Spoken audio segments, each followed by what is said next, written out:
so that we can go live. Okay, the time in the studio is 13 minutes moving away from the 10 o'clock hour. We've got two individuals here in our studios with us. And from what I've gathered so far, this is going to be rather an interesting conversation. Before we go into this discussion, let me say that the views and expressions that you hear today on this program will be those of the individuals making those statements and not those of WinFM Media. Okay? And also let me say that to the individuals who are going to be having discussions, there are a few rules, and one of them is that we will not go into anything personal to do with anyone. We will deal with only things to do with business and the facts, and we'll make sure that any statements made here today are factual and in no way libelous or can put the station to any harm or litigation. Okay? So let me play this bit of a disclaimer, and then we'll open up and have your bit of a discussion. Okay, so let me play. The views and opinions expressed in this program were solely those of the participant or caller and do not reflect the views of WinFM 98.9. WinFM reserves the right to disconnect any caller who infringes the law or offends the right of any person. The station will also refuse to take any call from any person who in WinFM's considered opinion is likely to expose the station to liability for statements made on the air. Okay, so that's the disclaimer. I would say now to the individuals here, they know who they are. I'm not going to divulge who they are. I'm going to go first to the one who is closest to me here and say, good day to you, sir. Speak to the individual and inform them as to who you are and why you are here. Good morning. My name is Reguel Francis. I'm the owner of It's Marine Works. I've been having issues with the settlement of land purchase I've been trying to do for the last few years. This land is with the boatyard. St. Kitts Marine Works boatyard is located on. Okay, and now let's go to the other individual. Good day to you, sir. Let the audience know who you are, and always stay as close as the way you are right now, closer. Stay closer to the, So let the individual know who you are and why you are here today. Yeah, my name is Winston Skeet from West Limited in Nevis. And I'm here to sort of talk about the problems that I would have if this place have to close. I'm in the business for a number of years, hoping to stay in business for another 10, 12 years. And I don't want to have to be going to St. Vincent on Dry Dock or St. Martin on Dry Dock. It costs a lot when it can happen here. Okay. So again now, back to you, Mr. Reginald, Reguel Francis. So I'm going to open up the floor to you now to go into more detail as to what this is all about. Okay, so for probably over 20 years, I've had issues with the land lease at first, then came land purchase. Some time ago, I think it was about 2021, I did a job for the government, which I made enough money to pay for the land, which at the agreed price at the time, I think it was 2021, if I'm not mistaken. The land was supposed to be about $6 million. Then I had $500,000 in back taxes or back rent or back lease, which I had for the same land. Now, the project was supposed to be a 5-month project. It went into 36 months. Now, if you'd understand, for example, it was a project I built, so there were costs which was expected to be for 5 months. For example, insurance is one item. I budgeted to spend $100 a month. I would have had $500 in the budget. So the government would pay me $500. The project for 36 months. So all $500, which I was expecting from the government, is now going to become $600 I've been expecting from the government. This is the problem. The extra monies and the cost overrun, the government disputed, and I had to take to court. I had a lawyer first, and that lawyer I divulged my information to. The lawyer changed, so I had a new lawyer, and we took the matters to the court. And we were forced to stay the matter because the government side requested a stay because of they wanted international arbitration. That would cost about $800,000, which I did not have. So it put in a bind where the stay now about 28 months behind. I've now raised the money to have that arbitration. That's cost me a lot of money. Now, the Attorney General's office wrote to me on the 28th of July. They offer I made to the government for a settlement. They pointed out that they acknowledged that I'm owed money. So the question was, if I'm owed money, well, let's have a negotiation. Instead of spending $800,000 for the international court in Paris to say that, yes, Reg is owed money, let's have a discussion here. Let's have it in the local court where you pay maybe $10,000 in legal fees. That offer was turned down. There was lack of communication. On my part, I tried to make offers. I've done a lot of back channels. I've made proposals. The second offer they came with was for me to lease the land for 10 years. Now, I've been operating for 24 years. I built it from scratch. I built the breakwater at $400 a trip for stones. I put in the piles. I made the pier. I dredged the area. I leveled the land. I filled in swamps. I put in water. I put in electricity. It's a lot of work. Millions of dollars were spent down there. Now, at the time, the land, we valued it. It was valued by the government to sell me at $6.02 million. Now, they were close there. If I didn't pay time, the land would go up in price for the flat rate. And any future rates going on, there would be a 12% interest charged, which was $1 a year in interest I'm being charged for the purchase price of the land. I claims because of the cost overrun for Old Road and for the storage of the Coast Guard vessel and customs vessels for over $15 million. The last for the 28th of July number, it was 11 I owed, but this I was walking to WinFM, I saw a SKNS release which said I owed $13 million. I'm not sure how that number came up. I am not disputing it to calculate and see if someone made a mistake somewhere. But I a $15 million debt owing to me. Go through arbitration. Not the arbitration, the loser has to pay the costs. So let's suppose up to the $15 million, the government is told they owe me $13 million. The government's going to now have to pay $13,800,000.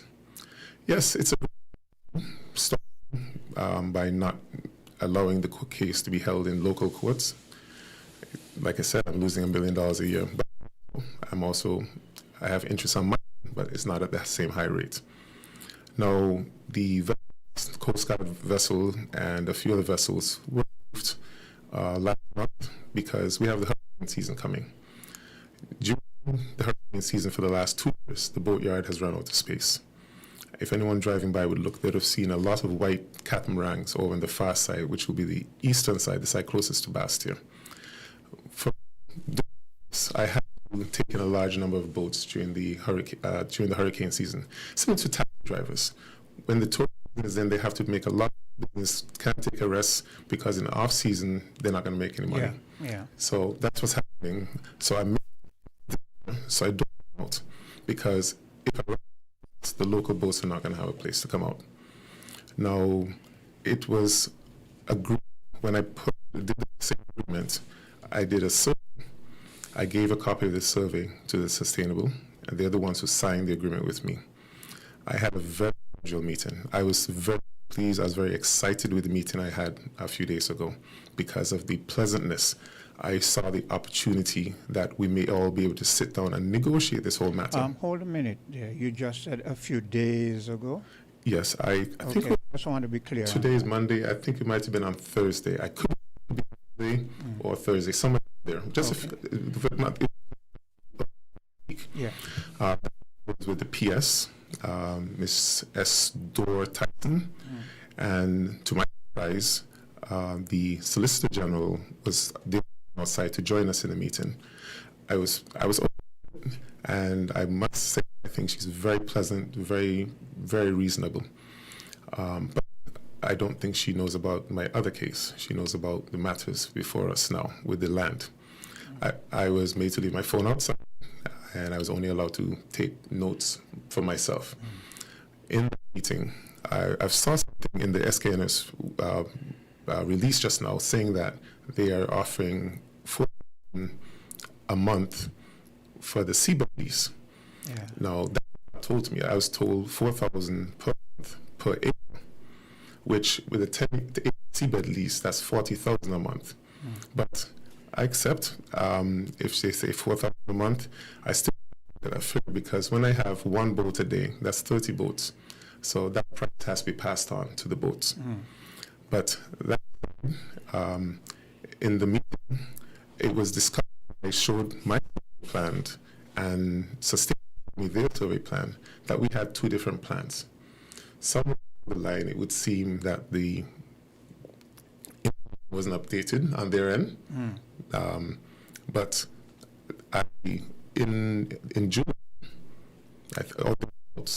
I wrote to her and asking for a meeting.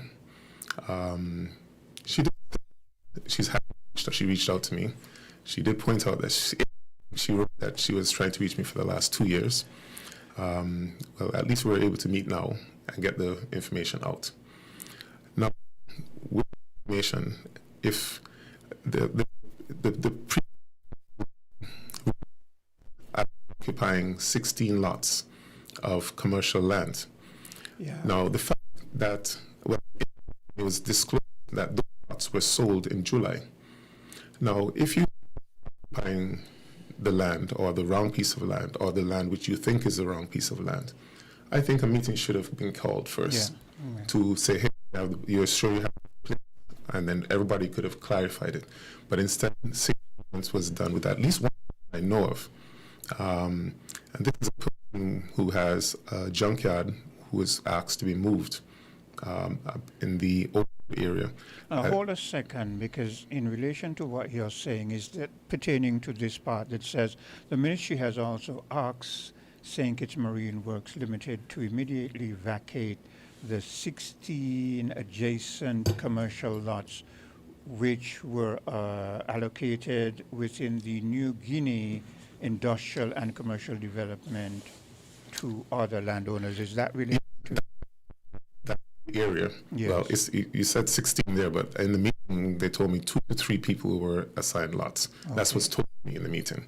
Like I said, I saw it as I was walking up the steps, so I glimpsed through it very quickly. I wasn't able to digest all the details. And well, I myself, I only just got this moments ago. I wish I would have been able to peruse this, and so I'm playing it by ear here. Yes. And trying to look for the pertinent. Okay. Now, which the Sustainable wanted to assign to me are lands. I can't take a 50-ton boat up the hillside with a travel lift. Yeah. This was pointed out to the previous PS when we came to the compromise of shifting the lots to the lots that I'm on now. The survey plan I have and agreed to is the occupying now. Now the I think it's a tourism industry, I would think I'd call it, even though we deal with tourists mostly. Now, that this is unsigned and it needs to be moved because of tourism, why move it to another tourism area? If you're trying to develop the yachting industry, you're putting it from one tourist area to another tourist area. We're 300 feet away. The has 400 acres of land I will say that again. Just on the north side of the road, there's 400 acres of land which is undeveloped, unused, which is owned all Crown land. What effort for them to come on the lands which I have developed infrastructure, put infrastructure in, and the only lands I could use for the boating industry? Are they trying to put me out of business? That is a good question because, like you said, why would you want to move something that is already there? Money has been put into it. You're going to move. Is there no consideration for the fact that your moving is going to be of exorbitant cost to you as a local in the business individual? Well, listeners, because I've had a lot of support, I'm not stressing on this. I may seem calm. I've learned stress kills. Yeah, So yeah. I mean, I'm not concerned. Yeah. I've taken everything measured. I'm getting a little older. I'm not old yet, but I'm getting older. Well, say with age comes some wisdom. So I we're think going to so. take a bit of a commercial break, give you a little bit of a breather, and myself, and we'll be right back. Found the sound 98.9 winnfm.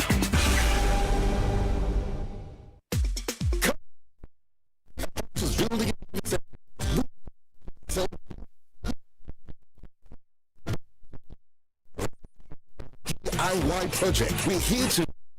That's why we say to finish. Come to our store. Paints, experiments, and more. So if you're just building a structure, you create something amazing. Dream us, plan with us. Come at Hosford's building and Nevis Centers today. Build with us at Hosford's.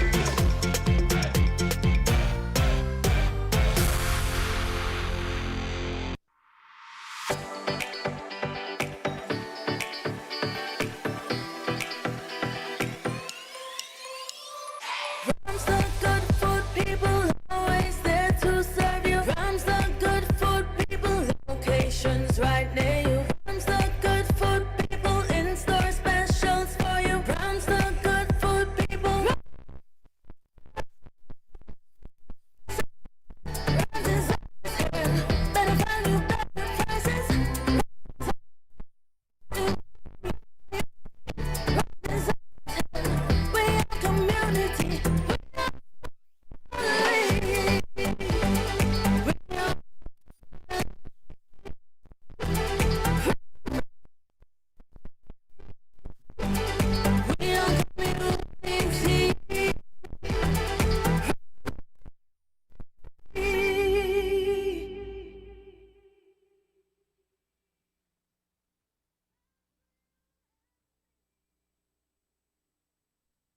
From February 1st to February 28th, the TDC Home and Building Depots are offering 3 products for its 2 products of the month. Yes, we know it's unbeatable. Also on sale with the Canon Pixma 2110 Megatank printer with USB printing capabilities, soft touch button commands, and multi-page printing per minute. Originally priced at $1,240, now $930. Save $310. Available at the TDC Home and Building Depots on the Frigate Bay Road in St. Kitts and Pitty's Industrial Estate in Nevis.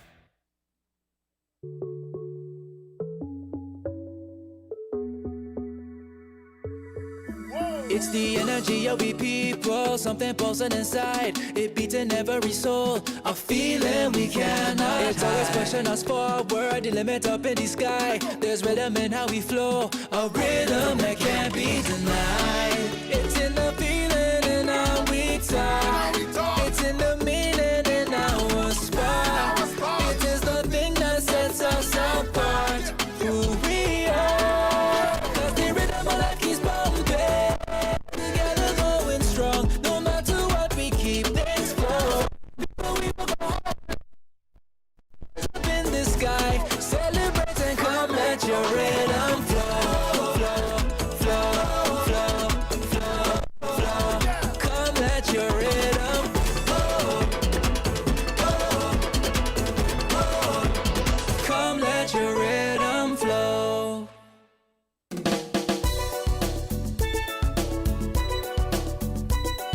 The views and opinions expressed in this program are solely those of the participant or caller and do not reflect the views of winnfm 98.9. winnfm reserves the right to disconnect any caller who infringes the law or offends the right of any person. The station will also refuse to take any call from any person who, in winnfm's considered opinion, is likely to expose the station to liability for statements made on the air. Okay, so we're back again, and before I come back to you, Mr. Reginald, what is it again? It's we'll just Redwell is the well is that? yeah. Redwell. Yeah. Yeah. Okay. So I'm going to read this bit that like I said, I got this just a while ago. But there's this part that says the government's current position to seek regularization of the aforesaid land is neither arbitrary or punitive. Despite the January 2021 land purchase agreement not being fulfilled, the government does not wish to disrupt the operation of St. Kitts Marine Works Limited. Instead, the ministry has proposed a reasonable framework to regularize St. Kitts Marine Works Limited Crown Land occupation status, including the offer of a 10-year renewable lease for the 26.68 acres designated for occupation at the rental rate to be negotiated within the requirement to fence the said 26.68 acres. I want you to comment on that part. Okay, now I've been in business for 24 years. Yeah. That, in my opinion, has gone very quickly. 10 years, not very long. My son is new into the business. He's continuing the business. And a key point that the government side forgot to mention, the condition for that 10-year lease would be for me to drop all charges and rights to arbitration, which is over $15 million of claim. Now, if I'm going to drop $15 million of claim, what rate is the 10-year lease going to be? Are they going to charge me $1 million a day? If I drop my case, I'm not going to have any recourse. Yeah. They could. Also bearing in mind that they say you owe, right? Yeah. So my land purchase, I have about amount owing. Yeah. I put the land for $6 million. In July, it was $11 million according to their numbers. This report is now saying 13 point something million from July to now. That like I said, I have to see how they came up with that figure. But then the same lands which they're talking about in the commercial area, they're selling it freely and where a person paid a small amount and they have 7 years to pay, and they're paying almost half of what the government wants to charge me now for the land which I developed. Yeah. But everything, the person moving in doesn't even have to cut the grass is cut. Let me ask you this. In terms of the money that you are owed, has none been paid? No. None been paid? Not a cent. But they expect you to pay. I would think that if, I'm just using a logical assumption, I would think that if I owe you and you owe me, I would say, well, let me pay you, and then, Yes, it's called. Yeah. Now, keep in mind, this matter has been going on since 2023. I took it to court. I kept it very quiet. I was not making a big issue out of it. I gave opportunities. I requested meetings. I have not been allowed to meet with anyone. I got the Chamber of Industry and Commerce involved to try to mediate. The Chamber came back and said, boy, the government don't want to hear from me. Go to court. Well, let me ask you a question. Why in your mind has this dragged on so long?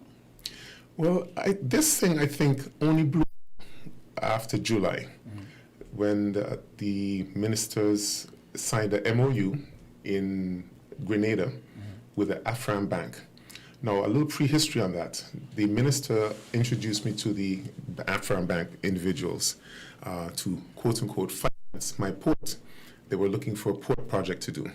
I gave them my seabed, my EIAs, my environmental impact studies, my business plans and everything. When they saw that, they said, hey, no, this business is too good. We're not going to share it. We're not going to finance it. We want the whole thing. That is what I think happened. Because prior to this, I had meetings with the ministers, and in the first letter, they even outlined the points which we agreed on, which include the transfer of land, the government paying me some cash, and other items like that. This was pointed out in the government letter to me to confirm that was done. But the minister at the time could not do it. He had to take it to cabinet. It was a very long time, and then he came back and said cabinet said no, and that's when the whole thing started.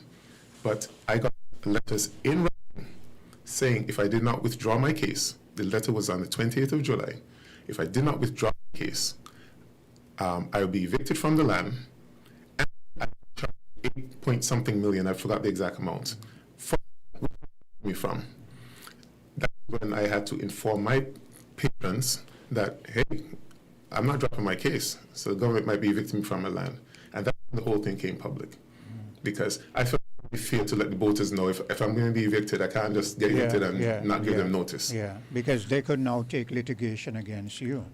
That against me, and then to be fair to them, they need to have a safety plan. Now, before I was in business, these boats had to go sometimes as far as Trinidad. Yeah. And with my business, I could take out boats, and the crew and captains could go home and be with their family during a hurricane.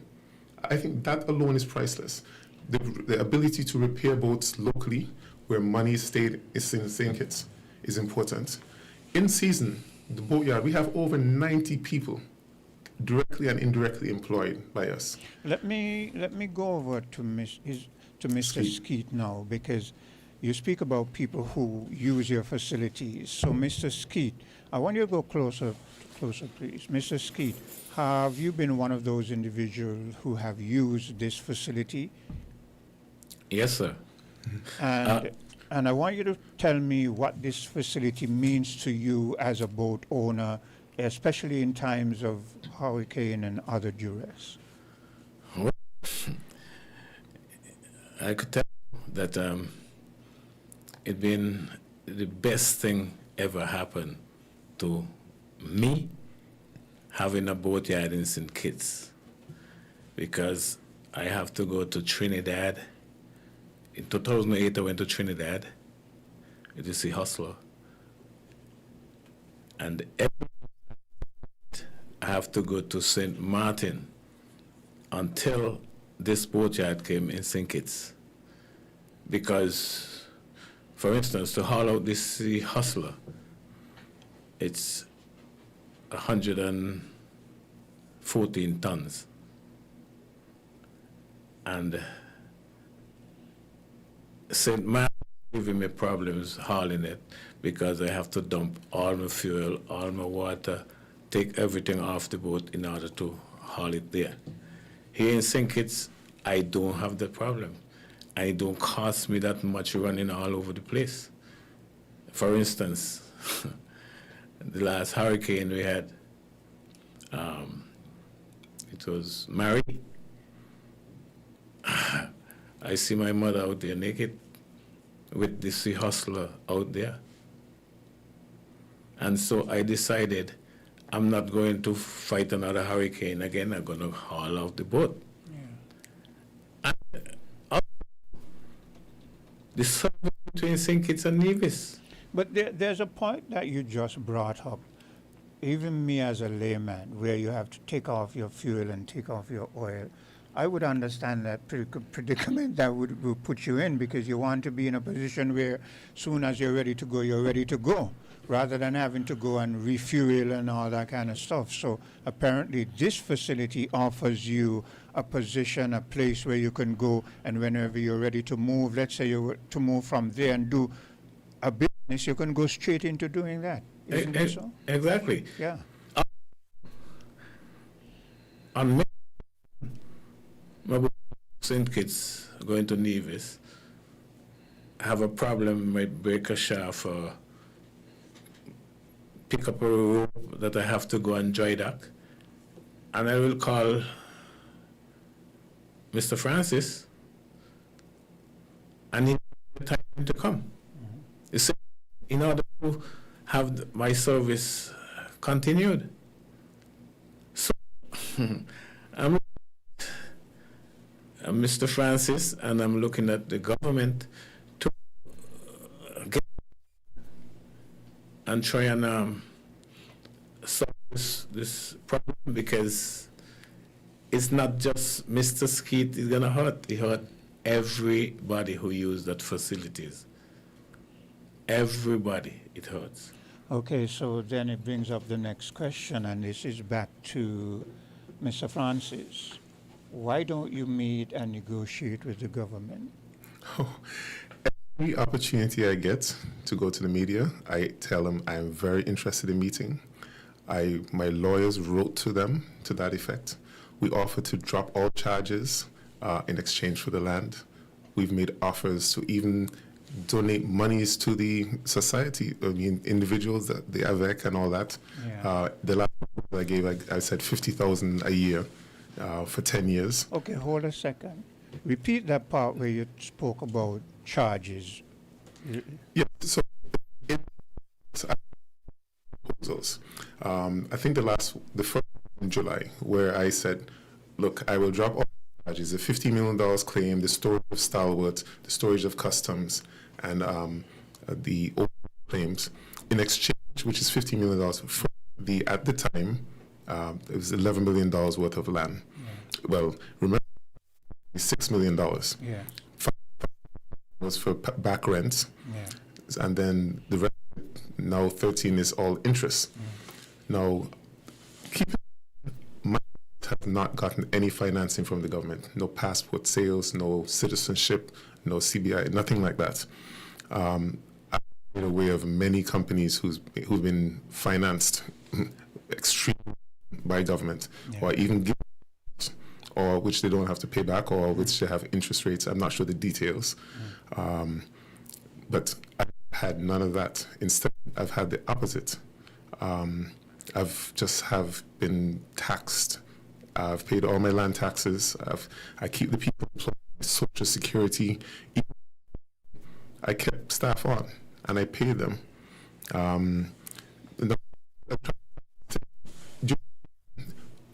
People are directly and indirectly employed. Some of these people take $2,500 out. It's now, I was trying to get them to home here for the last 3 years since COVID. Now I'm on it, but I can't do it until I get the land agreement signed and closed. Now I pointed out to the government that would mean people will be flying in to use the mooring boat. Last season we had 63 boats. Now each one of them have the bottom sand, painted, the hull polish, the deck pressure wash, the engine oil change. And I can't do that. I hire people. Yeah. Local people make this money. So yes, the company may make money, but actually if you look at the last 3 years of financial, we're not even making money because I pay back out to the workers. I pay back in keeping the equipment up to date. I make donations to the public. I mean... And one would think that that is the kind of local business you want, one. And number two, your proposal sounds good to me, where I would be glad that you're going to drop off charges and so forth. So I'm a bit puzzled. Yeah, but why don't they want to come and meet and discuss? I think once they come and they see the facts, I feel the government side will feel that, well, maybe whoever's mediating or would say, boy, no, Reg has a point. And I feel they will, they'll be obstructed by that. Now, the tactic of waiting for the international arbitration, that has worked well. They've stalled for 28 months. That's $1 million extra interest they're able to write off on the final bill. But that's my house, my mother's house. Wow, now, that's a big one. Because I've made an obligation to my father, who passed away, that I'll be building the commercial dock. These actions that they're doing, taking away the lands which I could use, it's going to ultimately mean I cannot build that commercial dock. If that commercial dock can't be built, it will be a disappointment. Now, I think one to note that I'm asking for monies. I'm just asking to be paid for what I worked for.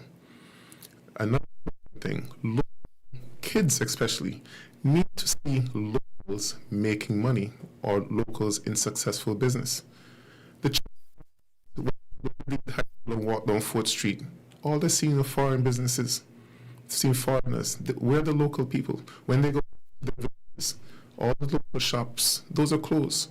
So you don't, the kids don't like that too much after. I'm fighting for all of this. People will see me and people will know me. I'm a very hardworking person. I'm not a fancy person, put on a fancy suit and walk up and down and be better. Everything they are doing, I'm down there doing as well. So I think, and the few St. Kitts, we need to look at locals. When we look back, I mean, I think most people know that in the last maybe 2 or 3 weeks ago, my company donated over 100,000 worth of firefighting equipment to firemen who and didn't have the funding to buy it. Now, I chapter 21, verse 1 to 4. It speaks of a woman who puts in 2 quarts for her offering. And people that come and put a lot more. And Jesus points out that those are a lot more than what those other rich people do. Now, keep in mind, I'm not getting any financing from the government. I'm making it on my own. What about these people who are making money from the government and using that money to make more money? What are they giving back? I think that's important to ask. There are a number of things that you outline that, to me, resonate because, for instance, you don't rely on the government for subsidy and you've never been given anything from the SIDF. We've heard of bailouts of different entities here who we assume should have been way advanced and so forth. And here you are, a struggling local individual with an aim and an ambition. And that part where you said you had to sell your mother's house, that was a deep one because I know that would have had to hit you hard. But with your dream, you're trying to hold on to that dream and you will do what you need to do. But for I don't know, apart from the things that you outlined in terms of the individual that you pay and the amount that they will be able to take home in a week, our minimum wage is so much? I think it's $12 and change right now. Okay, and so the individual who goes home with a pay on a minimum wage thing usually goes home with, let's say, around 400 or 500 thereabout. Correct. So now we do have individuals going home with minimum wage, which are the security guards. Okay. Beside the security guards, my next step up is $15 an hour, and that's for the general laborer. Now we have people who do welding, we have people who do mechanics, we have people who do fiberglass work. The security guards are paid by specifically and only by you? Yes, these are my staff. We have 3 people Just working. wanted to be clear on most times we have 3 people working at any one shift, and we have Okay. 24/7 security down there. Okay. Yeah. We have our own staff in the office. We have our own mechanics. We have our own travel lift operators, and we have laborers. The list goes on and on. Now, keep in mind the boatyard. When boats come by us, in season, for example, we have 3 guest houses around us. You can't get a room in those guest houses. I was told one of the guest houses they rent in their room for $190 US a day. I'm like, this is like Marriott rates. They have people, they're renting cars. We have 2 sets of lunch trucks that come by. And if you don't go early, you're not going to be able to get lunch. This is all money going back into the economy. Yes, the boat operators are great. They save money because instead of going overseas to do repairs and have to pay hotel for the crew being away from their home and all that long list stuff, they could do it in St. Kitts. They save money. Now, keep in mind, St. Kitts is not a duty-free port. I have to drop my prices to encourage people to come here. And I'm sure, like I said, all the boaters are real. My rates are incredibly low. And for the tax they introduced in the seabed tax, I saw that this morning. They said $4,000. I was not told $4,000 per month. I was told $4,000 per acre per month. But like I said, I don't have any proper documentation for it because they only told me that verbally. So I will accept the 4,000 per month. But if I have one person coming every day for the month, that's 30 boats. So that 4,000 has to be shared up over the 30 boats. Whereas I charge about $20 to come in, which will cover for the water, electricity, the security guard, wear and tear on the pier. I'm now going to have to charge a lot more. Mr. Skeet, his smaller boats, I think it's $1,640 he pays to haul out. I have to prorate the seabed lease, the 4,000, to add on that price to the local boat Skeet, so he'll have to pay more money to haul out. So yes, the government needs to make money, but are the other marinas paying that? Is But, you know, Christoph Harbour paying that amount? This brings up another thing because it's something I wanted to speak on apart from this program, where I heard recently our Prime Minister state that individual businesses who have employers employ people, and the government is paying their fee, and the government is asking for some. And here you are, a local entity, and you are doing none of that. Everything is coming straight out of your pocket. Aren't these people aware of this? You're doing the very same thing that they're saying they want in our country. Now, you hit a very good point. Guess what? St. Kitts Marine Works does not take any payment from the government for any of its workers. When the program started, I think it was a step at the time, we took 5 workers. So the government paid their fee. I think at the time it was $320. We paid them the difference to bring it up to the rate that the yard was paying. And we only kept them for 1 with the government paying. We took over, we took them from the government, so the government didn't have to continue paying. Yeah. I mean, I say, when you do the right thing, it always comes out in the long run. I would think so. Hold on, there's a caller. Hello, caller. Yes. I'm calling in. To say when I'm talking, I'm trying to lower the volume on my phone. Yes. Okay. I'm calling in to say to Mr. Regiwell, you know, I really wish you all the best with your business. I hope all success to you. Where this nonsense is going on, where the government is concerned, I hope you really overcome it all, because you're doing a great, wonderful service to the Federation, especially to the economy. And I have said earlier, in a previous program, we need to become more business friendly, because some time ago I saw a rating, worldwide rating of business friendliness in different countries, of 190 countries. And we were rated somewhere about either 130 or 130 something. I forgot the exact amount. And this is not good for the economy. It is not good for the businesses. And it is not good for investors, because it discourages investors. So, but I think, Mr. Regiwell Francis, I think you is a great and inspirational model for business people. And I really, really wish you and the business all success, and that you overcome this problem that is being put unfairly before you. Thank you very much. I really appreciate it. And I must say, I've really had that sentiment from a lot of individuals. Hello, caller. You have another caller. Hello, caller. Yes, good morning to you, gentlemen. And when that question you just asked about, you know, you heard recently that the government is asking businesses to contribute. You know, that's a very, very key question. Because I was going to ask the gentleman, especially the one with the port, the dispute. Does he participate with any of the training programs that the government got set up there locally?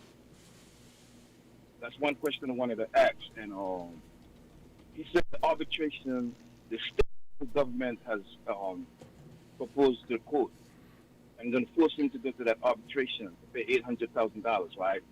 Isn't there an arbitration board there in St. Kitts locally, or even the Caribbean region, so they don't have to go all the way up to the international court? And one other question real quickly is, well, let me commend these two gentlemen as two local business entrepreneurs. Let me put that in real quick, and then let me ask them, especially being that they're in the boating and the the business of bringing in cargo and all that type of stuff. What's their take on the exorbitant charges at the ports, like in custom yards? That's one of the questions. And lastly, we hear about the Christoph Harbor situation where the marina part of it was sold out. What's their take on that? I'll leave it there. Thanks a lot. Okay, so with regard to training, now Sinkers Marine works. We bring in locals, and we put money into our locals in terms of training. For example, at the Deepwater port, the last dolphin they put in, we had 2 workers, which we started from scratch. We trained from scratch. We took them and got them U.S. certified, and they were able to work the same pilots which were driven at the port. That goes to the welders. But the mechanic one right now, we didn't train him, but from the scratch, and we teach him how to do things: the sanding of the boats, the polishing of the boats, the welding, So we train. Guess we people no help from the government. We do. The question about local arbitration, that from day one, we try to do local arbitration, but the Attorney General's office said that when the lady came up to the first court hearing, which was in August 2023, she said she was given direct instructions. She said that 3 times because the man asked, well, this happened in St. Kitts with a local company and the local government. There's no need for international arbitration. But they had their agenda. They had their tactic. They knew I couldn't afford the $800,000 for the international arbitration. By doing that, I can't take them to court. And they have the high interest rate, so just what they do, they just keep adding on interest. So now they could come with a figure like they did today and said that I'm owing $13 million. Now that $13 million for the land I'm owing, they wrote and said that land is worth $6 million, $6.02 million to be more exact. So they charged me $13 million for a $6.02 million land. They could easily say, let's settle it, we have interest, and let's do this matter, do arbitration, we could do a local arbitration, we could do mediation. But the most important thing is they could come and have a discussion. I am willing to have anyone they want. The Solicitor General, I was very impressed with her in terms of, I would love to have her even to mediate or to be on the other side, because we need adults with no agenda except for settlement and what's best for the country. Yeah, I'm being distracted by someone over here doing some stuff, and I really wouldn't want them to be doing that at this time. Anyway, let me go to another caller. Hello, caller. Okay, missed that call. Let's take a bit of a commercial break, and we'll be right back. WINN is 98.9. 98.9 is Win FM.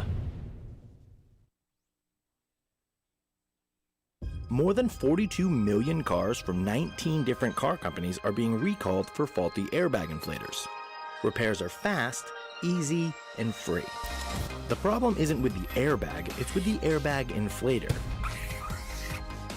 Because the inflator can rupture, shooting shrapnel through the airbag, which can cause serious injury or even death. Don't risk it, fix it. Please contact TDC Automotive Division to find out if your Toyota vehicle is affected by the Takata airbag recall. Visit or call us at 465-2511 in St. Kitts or 469-5430 in Nevis.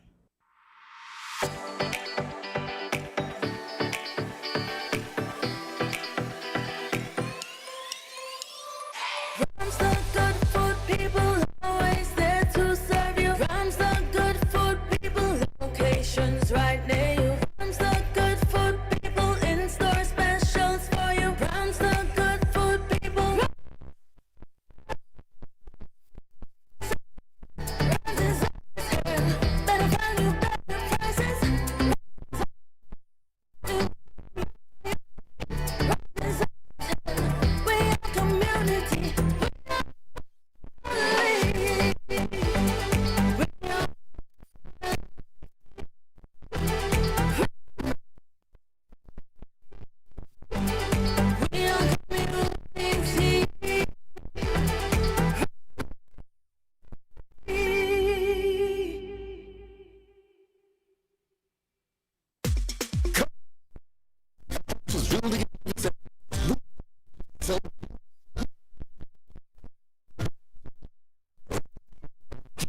nationwide project. We're here to... That's why we say... to finish. Come to our store. Paints, experiments, and more. So if you're just building a structure, you create something amazing. Dream us. Plan with us.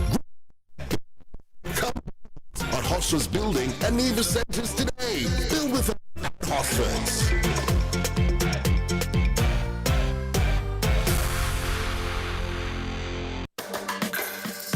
Natural you with fruit. The juice with the great flavor. What? Not nice like fruit. The best juice come from the nature. Where fun and flavor collide. Perfect thing for nice up the vibe. Live fruit full, yeah, that's my style. With fruit every sip, liver, smile. Live fruitful. Look for us on the shelf with our new packaging. Enjoy 100% natural juice flavor. It's so fresh. Live fruitful with Fruta.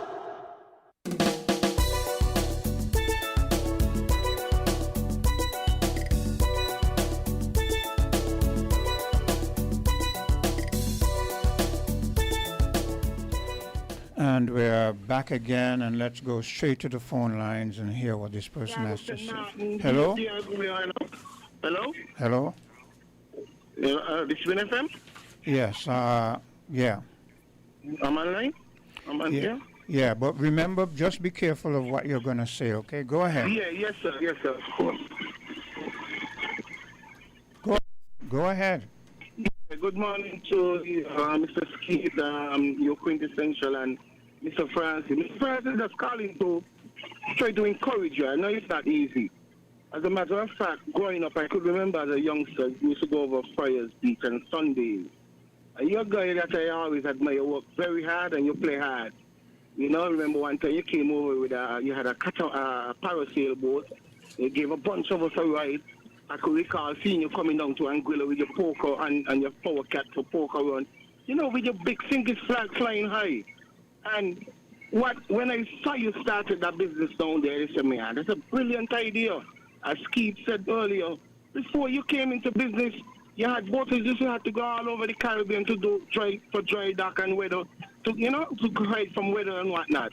And in a situation like this, you would expect the government to support you in all these endeavors, but instead you're being fight down. It reminds me of a message Pastor Connor preached up a few months ago, and it was going viral when he talked about certain people in positions, they tend to fight down people too much.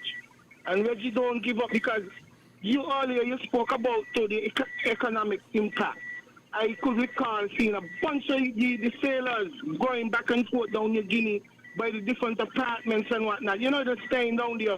So I would like to encourage the government officials that is involved with the situation. Let us get the situation resolved and that Mr. Reggie could continue doing his business. I wouldn't be fair the guy done put in so much of work, put in the infrastructure down there. You run him off of the land, and then when we see some other foreigner come in and take it over. Reggie, stay strong, and I believe everything going to work out good for you. Thank you very much. I really agree with you. I think things will work out. When you do good, good follow you. That's what my mother always taught me. My take on this is that I agree with him that the government should try their best to get this sorted out and put aside, feelings that that do not align with development. We hear this word bandied about, sustainability. I think from what I'm hearing and for what you've said, if I'm going to take your word, and I would like to say that I would like to say that I can take your word. Don't think you will come in here and be dishonest.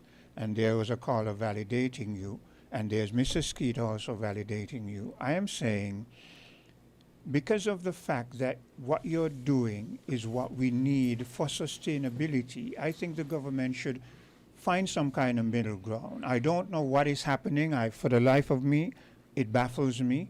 But whatever is happening, there should be a time when grown individual, put aside petty things and negotiate in a way that moves us forward as a federation.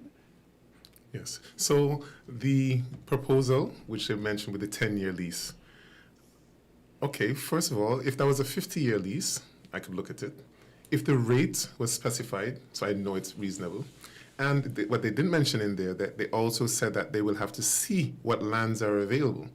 So what if they came and said, okay, only 1 acre of land is available? Yeah. That's no good. So I can't accept something like that unless I have all the facts. And I can't give up a $15 million claim, because then I'll be back to zero. I agree. Now, I put millions of dollars into it. Think of how many stones are down there. These stones, I had to pay in the quarry for the machines to mine the stones, bring them down the hill, sort them, pay the excavator to load them in trucks. I paid the local truckers $400 a trip. A truck may bring down 3 stones. So if you look at how many truckloads were down there, that tells you, and that's just the breakwater. Now, keep in mind that the ocean was to the road when this whole thing happened. So all that land reclaim and dredging and all that was done by me. It is from Anguilla come to St. Kitts and saw my operation. And they told me if this was over there, they'll be coming to me and asking, what could we do to help you? They're thinking the government should be coming and asking, Mr. Francis, what could we do to assist you to more develop your area? Since 2016, November 25th, I had approval in principle for 85 slip marina and a commercial dock. I have the piles in the yard for the commercial dock. I have the barge, the crane, and everything to install the dock. Like I said, my intent is to build this dock. If by whatever means I have to, I think I'll get it done. But I offered the government to build the dock and hand it over to Scaspel, because I'm not in the business of renting to cruise ships. Yeah. They're going to get an asset like that, where we could share the profits at no cost. So why aren't they doing? I'm saying over and over again, I want to mediate, I want to discuss. We don't need to have mediators. We could have people who could make decisions. Like I said, 2 ministers, Mr. Samuel Duggins and the Attorney General and we all sat down. Yeah. That was written in the letter, the agreement proposal. At the time, they thought this was a reasonable proposal, but they had to give it to Cabinet. I think that proposal was excellent. But if there's something that needs to be adjusted, why can't we just see what aspect of it they didn't like? I agree. I put it to you, even to organize the mediation. So no one has come back to you and say what they don't like or nothing like that? Not at all. They came back with that proposal with the 10-year lease. Like I said, a 10-year lease for this kind of investment is an insult. I agree. And what if after the 10 years, then they don't want to renew, or they say some reason why they can't renew? Yeah. I have no recourse. If I purchase the land, so for me, it's better to go through the arbitration, which is going to take 6 to 9 months. That puts me down to August. Go through the arbitration. If I get $13 million, I pay the money they have to pay me. I pay them for that land, and then it is better for me to do that. Yeah, yeah. Than have to pay a lease for 10 years, and in 10 years my son will have to wonder about how he can get it renewed, or somebody as take you it away. said, 10 years flies by just like that. For that kind of investment, absolutely. Yeah. I see something about a cruise pier. I want you to see something about Yes. possibility of a cruise pier. I'm vague on that. Could you? So I did an interview. I think it was at this radio station, if I'm not mistaken. On the 25th of November, 2016, approval in principle was granted for St. Kitts Marine Works to build a small pier. I went through the process with the building board and everything, and the one item that I need to complete the requirements is to have ownership of the land. Because I don't have ownership of the land, I can't build a pier, and because the upland development. So you would ask, why do I need so much land? If you build a cruise ship pier, you need an area for the people to come off, for the taxis to collect the people and all that stuff. I have been reclaiming land, but then with what I'm doing, part of the area which I've did the purchase agreement for was to put on local shops. Now, the locals need an opportunity to sell their food, their craft, and to make a living in general. Yeah. Now, we have everything at Port Zante. This cruise pier down there will diversify the tourism product. We have the tourists nowadays are more high-end. Brimstone Hill is a World Heritage Site. With ships coming down there, they could do foot tours up to Brimstone Hill. They could set up all that. I'm on the board for Brimstone Hill. So I've seen numbers where tourists come to St. Kitts. To come to Brimstone Hill, they have to do a full-day tour. Most tourists want to do a half-day tour, then go to the beach. If they come to New Guinea, their half-day tour could encompass Brimstone Hill, and going to the beach could encompass going to Sandy Point, which I already spoke to people about helping refurbish the beach down there, because that's what I did. In Frigate Bay, in more than one occasion, I've put sand onto the beach. One time it was a job, we pumped sand on with a dredge. A time before that, we used a crane and barge, and we clamshelled. When we did the crane and barge, we did not charge a cent. St. Kitts Marine Works did that for free. I mean, these kind of things seem like they don't count. So the impression I get when I read this handout is that Reg has been squatting on this land down here for 20 years and not paying anything. No contribution whatsoever. I have constantly been giving back to the community. And keep in mind, a business like mine with no assistance building from the government is a shame. And I agree with you. Well, listening to you, I can see that you have a long-term projection. That's the way you think. That's number one. Number two, I agree with you that everything down at Port Zante today I see, because of the ships there, I see one of them over there, way over in Frigate Bay. I remember as a young boy in the U.S. Virgin Islands that there was already more than one docking port for the cruise ships, right? And that's way I was a young boy, you understand? I'm an old man now. So you're thinking in ways that we should be thinking, and you want for sustainability that your local entrepreneurs are thinking. So I think with my operation, I'm going to give locals a chance. How many locals do you see at Port Zante? They can't afford down there.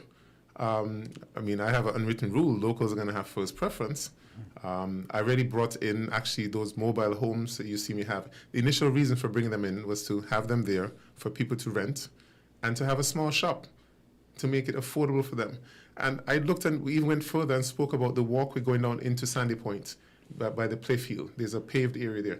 That could be made into a strip.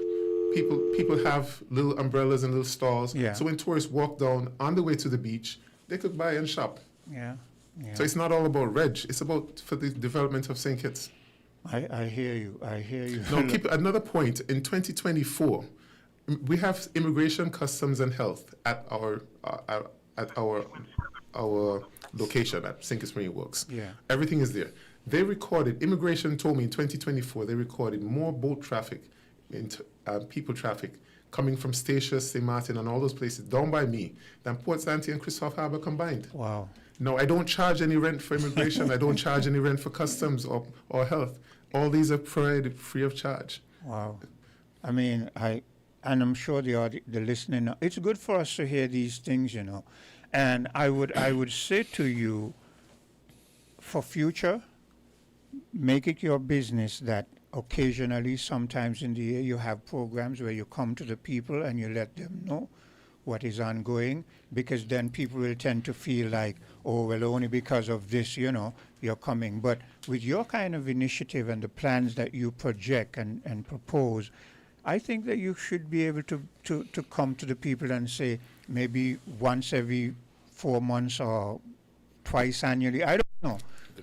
But come to people and let them know this, because this is a sustainable thing if it is allowed to function. So I will tell you, I have a problem because I do things and I don't let people know, because I'm not doing it for people to know or to get attention. Yeah. I do it because it's the right thing to do. But when I do things, more people come to me, and then I get a guilty heart because I can't help everyone. I mean, from the netball team that needed sponsoring, we even had one case, we had a whole netball tournament, a whole, the whole netball, all the teams, the whole team sponsorship was gone. I sponsored that. I try not to, like I said, do things very publicly. Well, I hear you and I can feel you, but you're going to have to find ways to be able to say no sometimes. It's a hard thing, but that's one of the things you're going to have to. Once you know, seeing the way you express, I can see you're a forward-thinking person. Part of forward thinking is survival. Yes. Okay? And you're not going to survive. That is one of the things about our people. We don't push in enough to our locals, but when our locals reach a certain point, they want. And they come and they will be the ones who are the detriment to our locals, and then they fling up their hands and they say, oh, nobody's helping me. You're going to have to make that line where you're going to have to sometimes say no, and don't make apologies for it. You know what you've done, and when you say no, you just say no. You know what is within your capabilities. I think the hardest thing, yes, it's hard to say no, but the most touching thing which touches me the wrong way, it's who's doing this. You think the government would want locals to I would think prosper, so too. but they're clearly doing everything. This introduction of a seabed lease, where did that come from? I mean, nobody.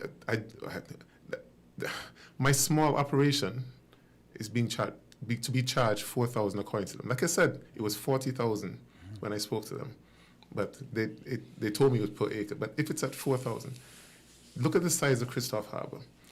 How many passports they had to sell? How much money they had input to them? Yeah. They should be able to put back more. So let's see what rate they're paying per square foot, per acre, whatever it is, and compare it to what the government wants to charge me. Yeah. And I will make it work. I do have to pass it on to the local people and the other people coming in. It's going to make me not as competitive. But then again, I just had a flashback. 10 years ago, there was no advertising in the yachting magazines about St. Kitts. St. Kitts Marine Works is the only thing, when you flip through, you have by the country. When you get to St. Kitts, only thing you see St. Kitts Marine Works. I've been paying for all those for nearly 15 years plus to get the word about St. Kitts out. Nowadays, they have a few more items in there. But all of that's sustainable development. All that I put in up front to develop St. Kitts, other people are now coming and able to benefit. But I'm being pulled down. We're going to take a bit of a commercial break. I want you to get your thoughts together, and we'll be right back. We're different. We're 98.9. 98.9. More than 42 million cars from 19 different car companies are being recalled for faulty airbag inflators. Repairs are fast, easy, and free. The problem isn't with the airbag, it's with the airbag inflator. Because the inflator can rupture, shooting shrapnel through the airbag, which can cause serious injury or even death. Don't risk it, fix it. Please contact TDC Automotive Division to find out if your Toyota vehicle is affected by the Takata airbag recall. Visit or call us at 465-2511 in St. Kitts or 469-5430 in Nevis.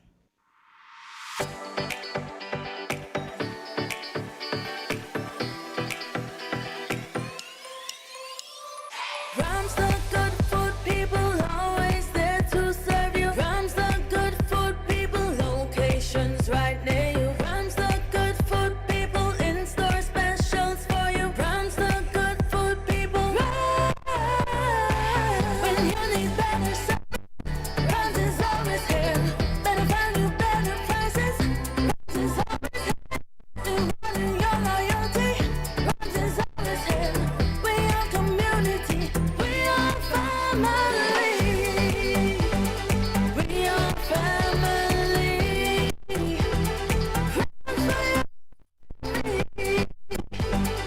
We are community.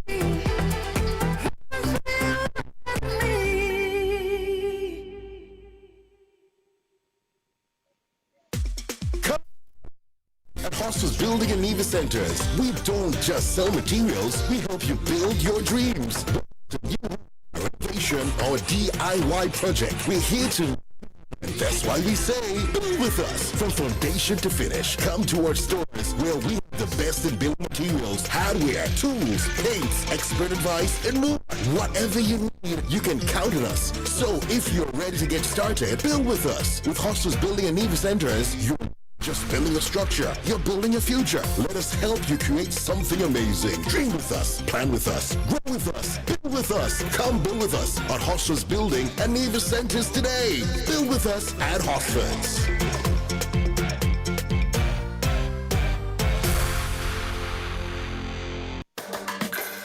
We did not try you with fruta. The juice with the great flavor. What? Nothing nice like fruta. The best juice come from the nature. Where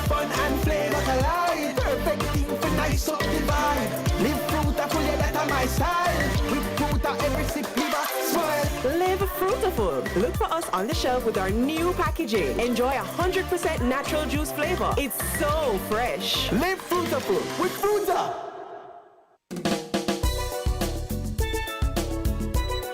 The views and opinions expressed on this program are solely those of the participant or caller and do not reflect the views of winnfm 98.9. winnfm reserves the right to disconnect any caller who infringes the law or offends the right of any person. The station will also refuse to take any call from any person who, in winnfm's considered opinion, is likely to expose the station to liability for statements made on the air. The views and opinions expressed in this program were solely those of the participant or caller and do not reflect the views of winnfm 98.9. winnfm reserves the right to disconnect any caller who infringes the law or offends the right of any person. The station will also refuse to take any call from any person who, in winnfm's considered opinion, is likely to expose the station to liability for statements made on the air. Things and times change.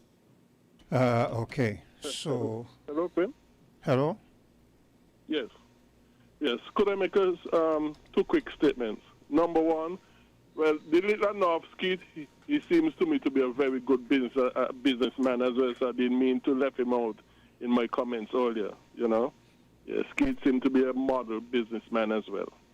Now, secondly, I had a great-grandmother who was a long-time nurse, and she told me that there is a place by the shore on the Brimstone Hill where people used to go and soak themselves in the seawater because it used to get warm and that sort of stuff. I think there might be a volcano vent somewhere in the sea in that area. And she said people used to go there to soak themselves in the seawater to treat the different ailments. And apparently, what I take from my Isimadei was very effective. So I don't know if Regiwell, if he is able to maybe develop that place and probably put it back in the people's consciousness that we have this great area where you could go and soak yourself in this water for ailments to treat yourself. I think that would be a very good thing. Okay. So yes. Yeah, on that, it's a spring that's outside. It is naturally occurring. It's where the wall is falling down. It's just outside of that. I definitely would not want to build anything over it, so any pressure could be built. But that when you drive by Brimson, you smell the sulfur. That's actually where the smell is coming from. Okay. Yes. Yeah, because like I said, my grandma tell me in her time when she was in hospital, used to go there to soak themselves in this water to treat the ailments and also. Yes. Okay. Thank you. Okay, I want to read a latter part of this, and I want your input on it. It says here, Crown lands are public asset held in trust for the people of St. Christopher and Nevis. No individual or company is entitled to occupy such lands indefinitely without lawful tenure or compensation to the state. The ministry will not permit malicious disinformation to obscure this principle. Will not permit malicious disinformation to obscure this principle. I want you to give me your take on that and where... I'm not sure where they're coming from in terms of malicious disinformation. I was supposed to come on the radio. I didn't disseminate any information as yet until now. This came out, like I said, when I was walking up the steps. So somebody must have said I said something which... I don't know what it is. I can't speak to something which I don't know what it is. Because I wanted your clarity on that. The only thing I would say is that, like I said in the meeting, they said $4,000 per month. Her words were actually 40. She said 40 first, and I asked if she meant 40,000 square feet. Then I took it to be 43,250 square feet, which is equal to an acre. That's how the discussion went. So at 10 acre, that 4,000 becomes 40,000. That the information was not disseminated to the public. I would have had conversations with individuals, including Mr. Skeet and other people, and say what they thought about this rate, if it was a rate that made me allow me to stay in business. That's the extent of my discussions on that. But like I said, from day one, I was very pleased with the meeting, and I felt that led to the possibility of having future meetings and future discussions. Well, from listening to you, it seems to me as if you've been trying your endeavor best to have a good rapport with them. Yes. So I'm puzzled as to why this is happening. Within my head, I think I can come to certain conclusion, but I won't delve into them. Okay. The Ministry of Sustainable Development remains committed to transparency and fairness. I read this because I don't understand. It seems to be a bit of a contradiction here. The Ministry of Sustainable Development remains committed to transparency and fairness and the orderly development of the New Guinea industrial and commercial development for the benefit of citizens. Okay. So now keep in mind, if the land immediately which I can use is given to other people, for example, for a guy to store his excavator, for a church to go, for a scrap metal yard to go, for a junkyard to go, that's the land I can use. What happens to the land on the other side of the railway track, for example, which is only in some cases 50 feet away? I cannot use it because the railway track is a bound which cannot be shifted because of a lease to the scenic railway. Now, so shouldn't sustainable be planning ahead and say allocating lands and areas? I think they should even be securing additional area around me for when I do build a cruise ship. Yes. I would have room to expand. Yeah. But on the topic of scenic railway, a lot of people don't realize the scenic railway tour to the cruise ships, a lot of them start at New Guinea at the boatyard. So there's a rail and sail tour, which we sell to the cruise ships. The cruise ships will put people on a catamaran, they'll sail down to the boatyard, they come to the pier, they come off the boat and go by bus to the scenic railway and because the scenic railway doesn't go all the way around the island. Yes. So the boatyard acts as a intermediary between the catamarans and so all these things are put right back into the community. We make provisions for that. Now, an important point about the boatyard and hauling out, which I think a lot of people overlook. A lot of these boats, they have insurance. They have to have insurance to take tourists out. One of the requirements for insurance, the boat has to say what are they going to do if a hurricane is coming. If they don't have a safe plan, they're not going to get insurance. If they don't have insurance, they can't take out passengers. It's a chain reaction. Yes. And I mean, I go back on my track record. The Skeet just pointed out to me during the break. My track record, we built the pier over in Nevis, which the tender's going to right now. The cruise ship tender pier. Sink and Swimming Works, we did Port Zante with the breakwater. We did the marina inside of Port Zante. It's not that I think I could build a pier. I have done it before. I have the equipment. I use locals to do it. I have the piles. So it's, why can't we all come and see what's beneficial for the country? I've said it 100 times, I say it 101 times. We need to sit and settle this matter and do what's beneficial to everyone. And from what you've put forward so far, I concur with what you stated, and I feel that hopefully after this, maturity will take precedence and people will think about how you move forward effectively as a business entity and not be, this seems to be some kind of a foolish game that is being played that doesn't, I mean, when I hear what you think and when I think about the potential, I mean, I'm puzzled. It just baffles me. Okay, so I'm going to go back to Mr. Skeet, right? Mr. Skeet, I want you to tell the audience here, you said before you had to be traveling to places like Trinidad and so on and so forth, right? I want you to tell the audience two things. One, what has this being put here done to you, done for you up to this point, and how do you see yourself and your business moving forward if this entity is allowed to develop the way the envisioner wants it to?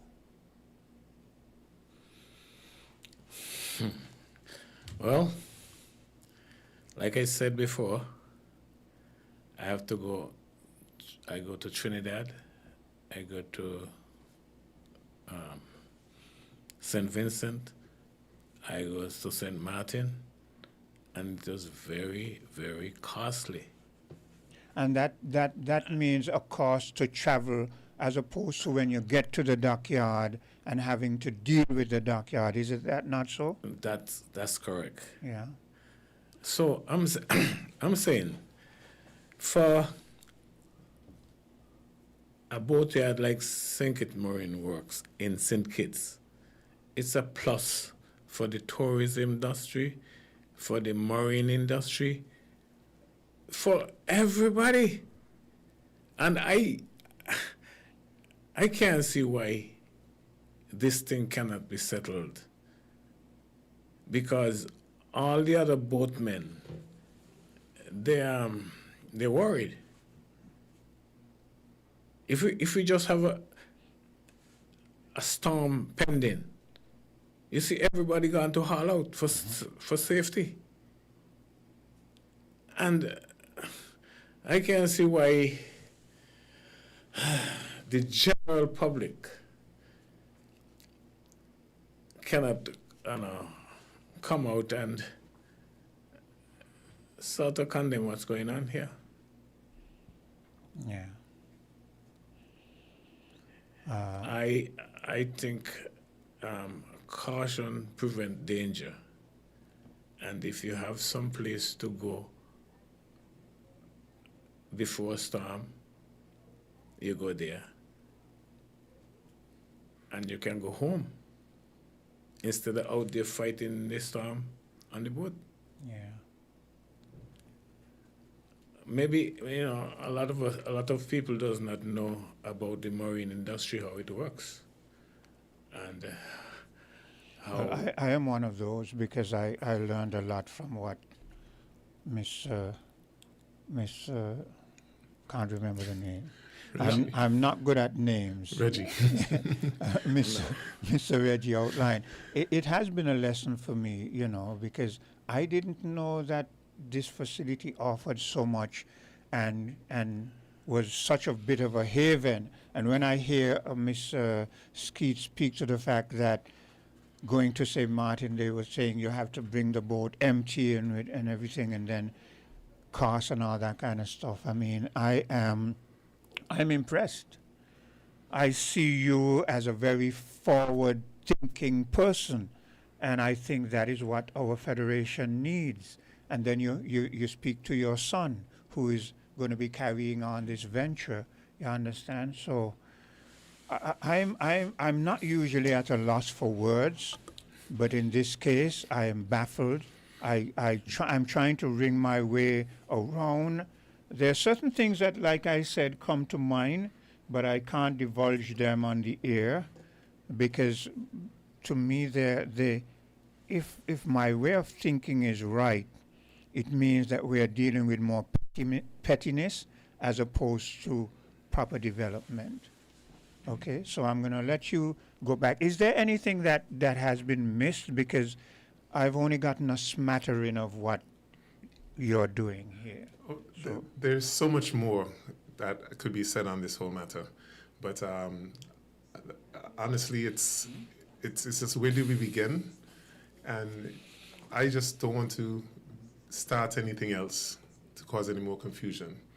I think it's best we try to get this matter sorted out, settled, and I cannot understand why the government can't put somebody to settlement. What is the goal? I would say, what is the government's aim?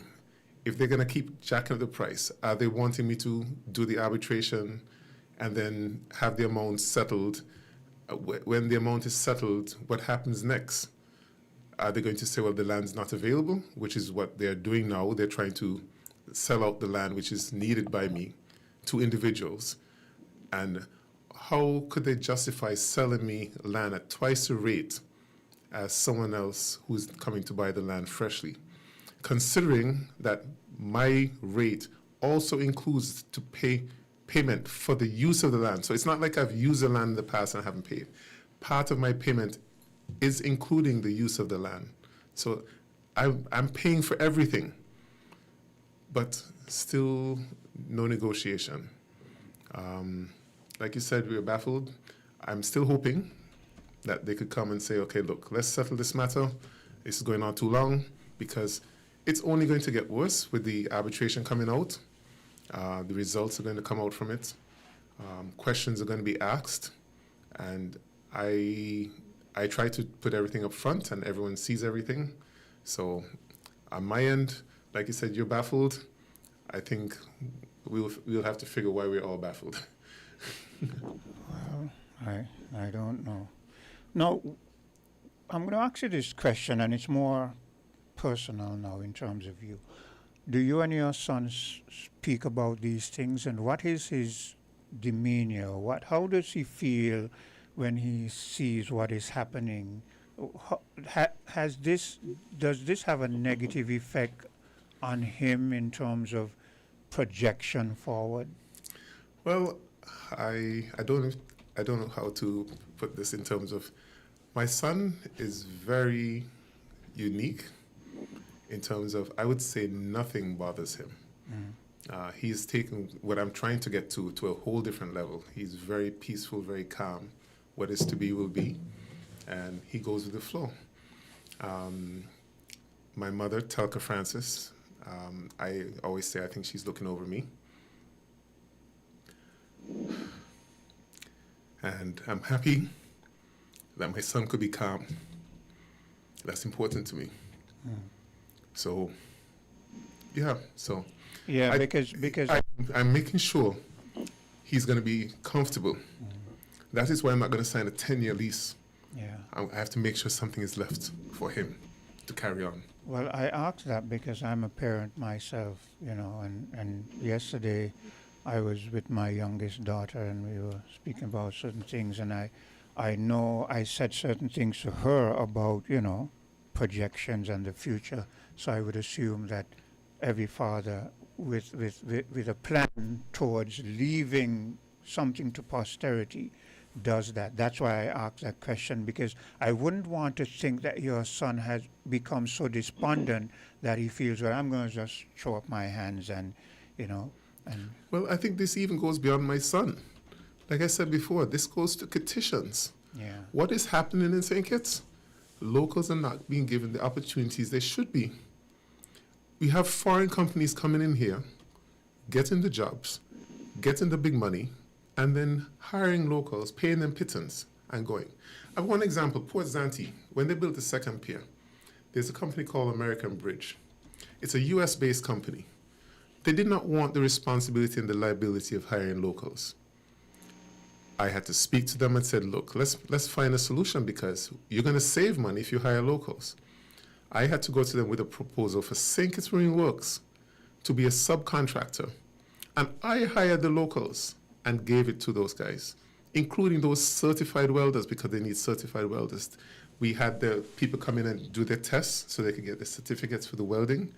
And I hired a whole bunch of local people to work on the second pier.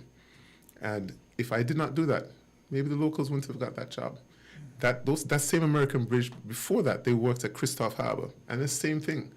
I hired the locals and provided the workers for them. And the company saved money. The locals made money where they wouldn't have made money.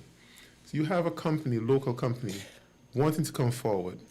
And this should be pushed. When we had the floods, my company, Rock and Dirt, we all came out and we gave our equipment free. I remember even feeding my fellas, I brought the food for them.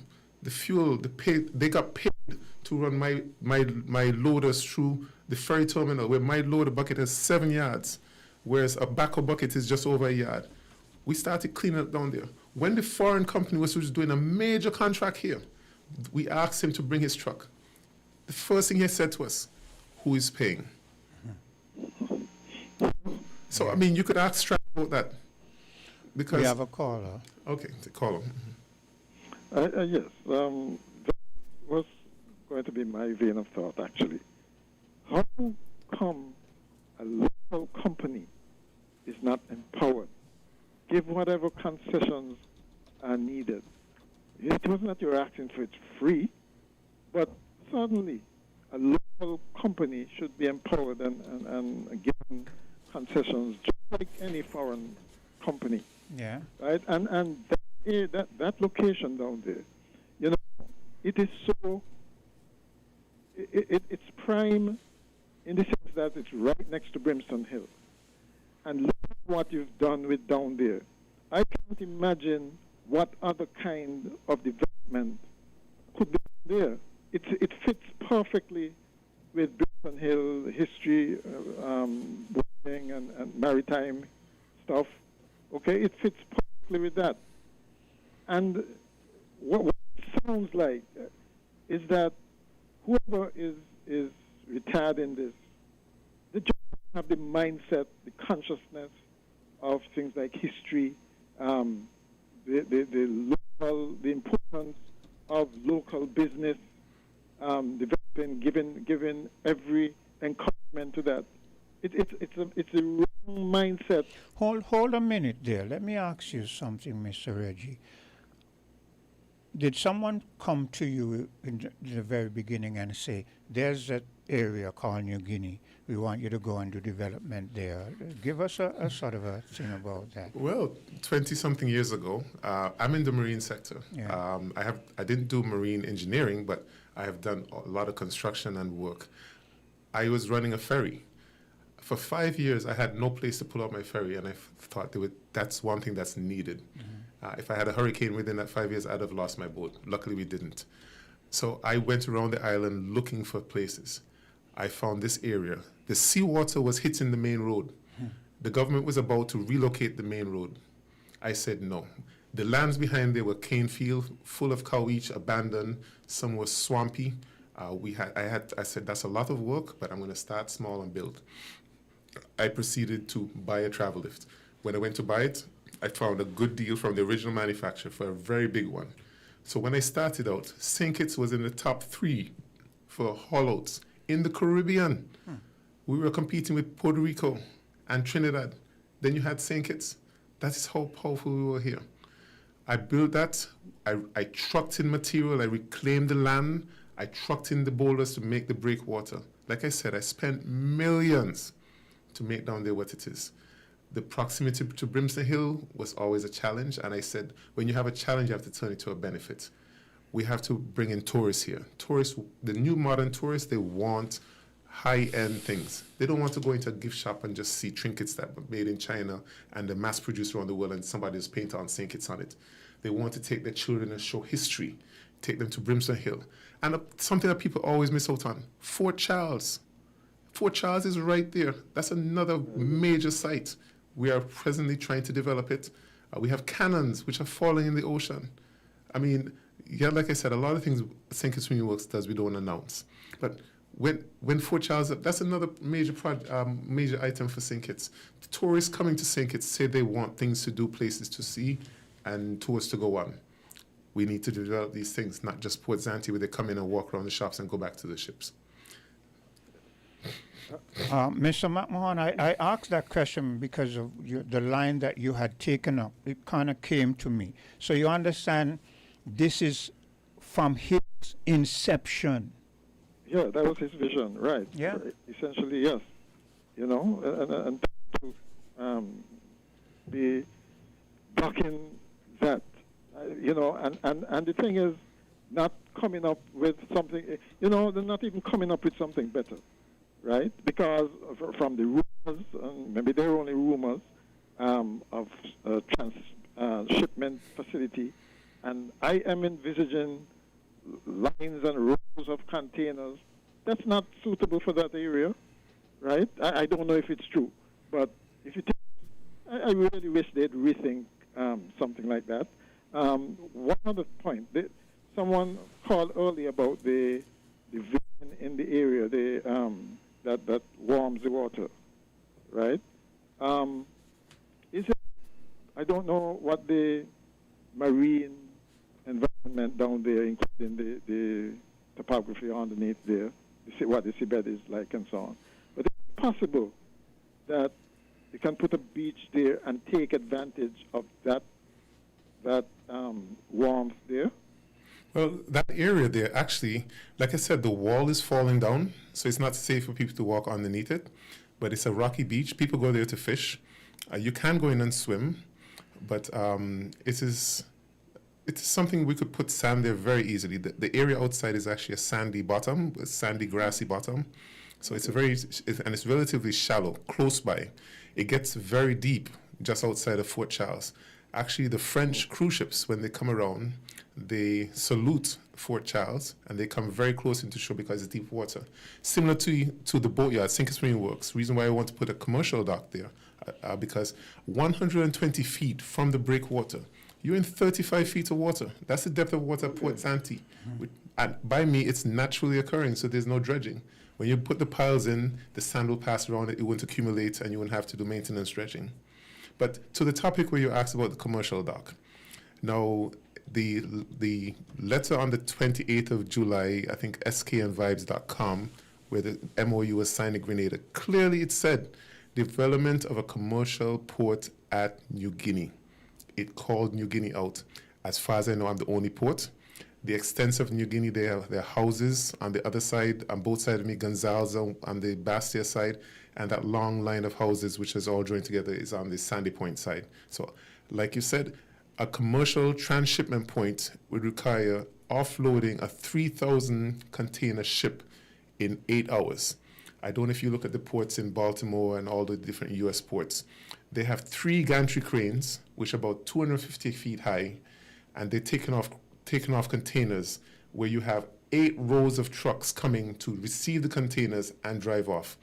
Now, the water is deep water, so it's going to be cost prohibitive to try to reclaim land to go out to sea. The main road is there. If you forget the main road, if you relocate the main road and you bring a ship in there, you're not going to have enough space to handle those containers. You need a large area. Now, Jamaica looked at doing it. I think they spent $24 million US on one gantry crane recently, if I'm not mistaken. And they have the biggest, I think one of the biggest natural harbors in the world. They have major developments there, which St. Kitts is far behind. And why St. Kitts, with that small area, think that they could do such a big job? It's just not feasible. Keep in mind, the same Afram Bank who wants to do it, they already have the EIA from me. So all the studies they have to do, they have all the information already. Yeah. So it's unfair. It's like someone going to the bank to get a project. You give the bank all the information, and then the bank gives the information to a friend and use that. I had to pay for that information. I had to do research. I had to study and do dives and put research information out to get that EIA. But it's already gone. And when we hear things like this, then it sort of validates our thinking process.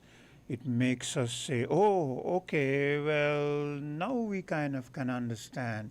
But then it always comes back to, but why put your local who has that initiative, it was his concept from the very beginning, and you now want to push him out for some external entity? Well, now, sometimes in development, as they say, you have to break a few eggs to make an omelet. But it has to be reasonable. Let's suppose the government came to me and said, well, Mr. Francis, we need your project. Do you want to do a partnership? Do you want us to buy you out? Anything along that lines. Nothing like that was done. But all that aside, the transshipment location for St. Kitts is not a good location for it. Barbados is closer to Nigeria, where they want to do transshipping from. They have bigger ports there. They have more land available, because you need a lot of land for this. Now, there are other locations in St. Kitts which can be used, but it'll be cost prohibitive, and I just don't see St. Kitts being a point of entry for 15 countries. So we're bringing containers here for 15 countries. Keep in mind, the tropicals that come to St. Kitts at Bird Rock, during Christmas, when it's really busy, they bring 98 containers, for example. There's not enough space up there in Bird Rock. I think that's a 5-acre, between 3 and 5 acre property, and they can't handle containers for St. Kitts. how are they going to handle containers for 15 other countries? And I'm talking big countries like Jamaica, Barbados, St. Lucia. St. Kitts is a very small country in that respect.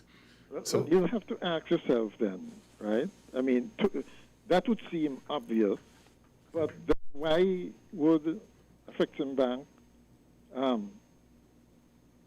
put money towards a project like that? You have to ask yourself, well, what is it we're not seeing?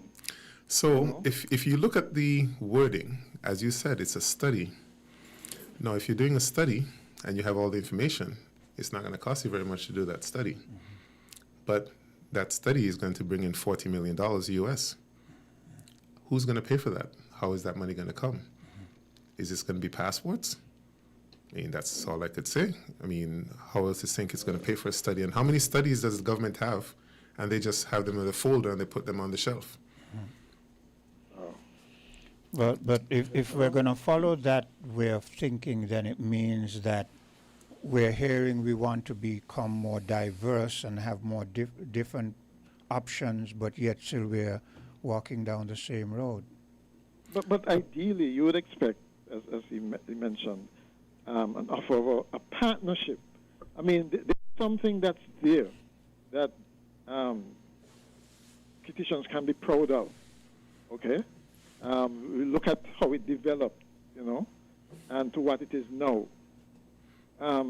It's something that we can be proud of. I would have thought that you'd want to keep that and build it in some kind of project that dovetails with that, right? As opposed to, it almost seems as if discarding it altogether for something that's up in the air. Yeah. Well, I say bird in the hand compared to two in the bush. We have a project which has been proven. We have developed substantially. We have been beneficial to the economy, to the marine sector, to all aspects of it. But then a proposal is made for a transshipment point. How many people are going to be employed with that?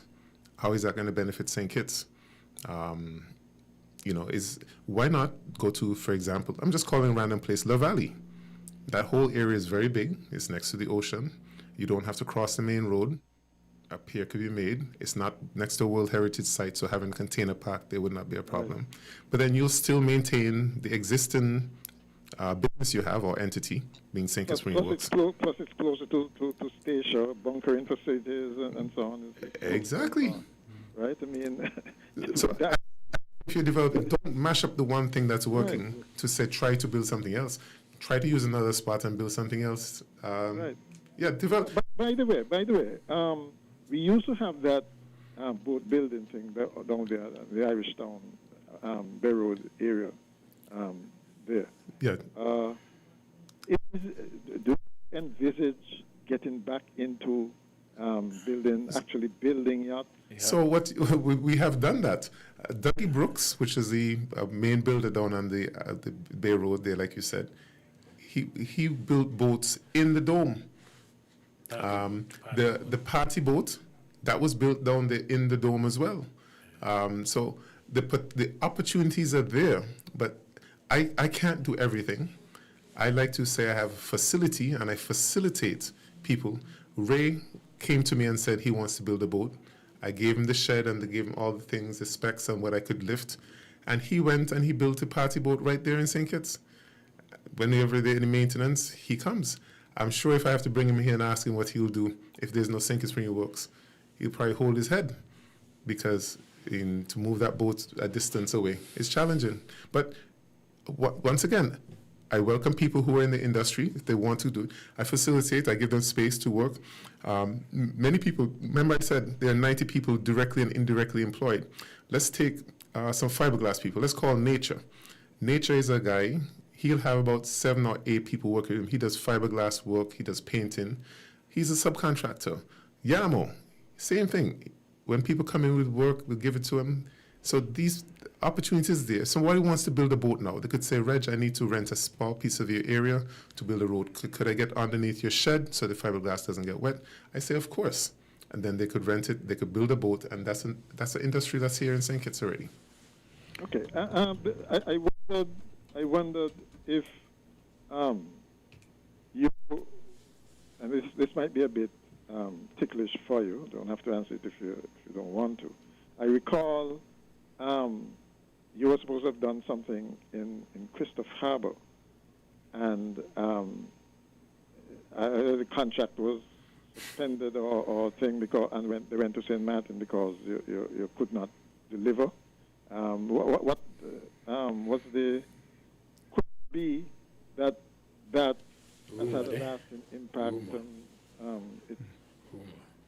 Okay, I'm not sure what you're talking about with Crystal, because I have not failed at any contract.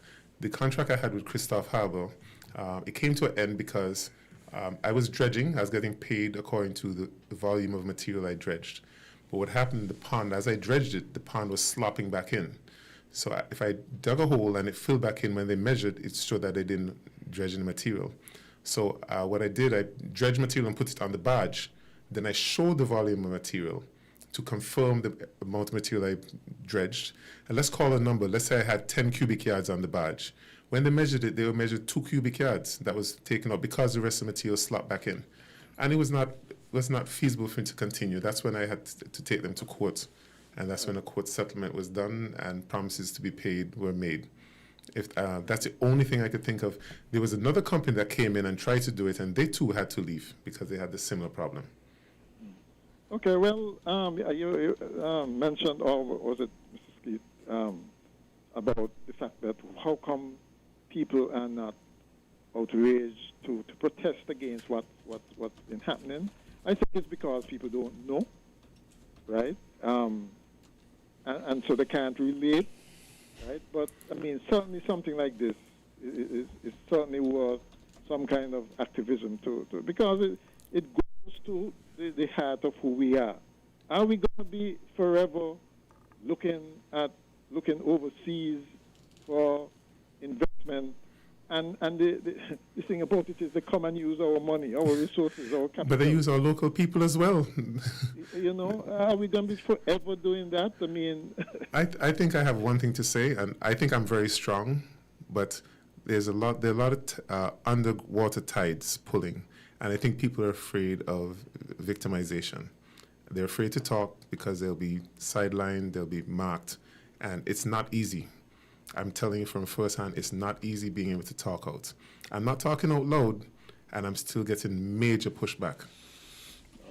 Well, the more things change, the more they remain the same. And that's so bad. That's so terrible. I also think that what the devil don't tolerate in hell happening in St. Nevis daily. Daily. Well, we've come to the end. We're just about a minute over. And I must say it has been enlightening having you here.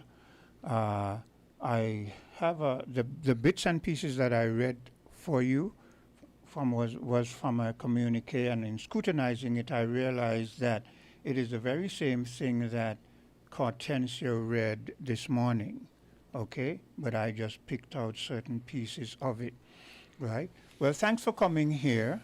And if there is anything from the, how do you feel about if, for instance, the Department of Sustainable Development, most likely they're hearing you, how do you feel if they were to decide to come and say they want to rebut what you have to say or whatever? Absolutely. I mean, like I said, we had a very good conversation. I think I'm very calm and very peaceful. I'm not only willing to, I want to sit down, negotiate, and be adults, settle this matter, and do what's best for the country.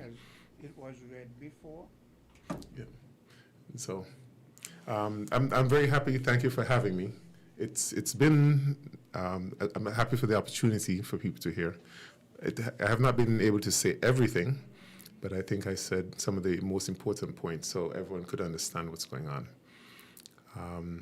I'm hoping that people could hear this in authority, and they could say, okay, let's have a meeting. They could see that I'm calm, and we settle this matter so the country could benefit from it.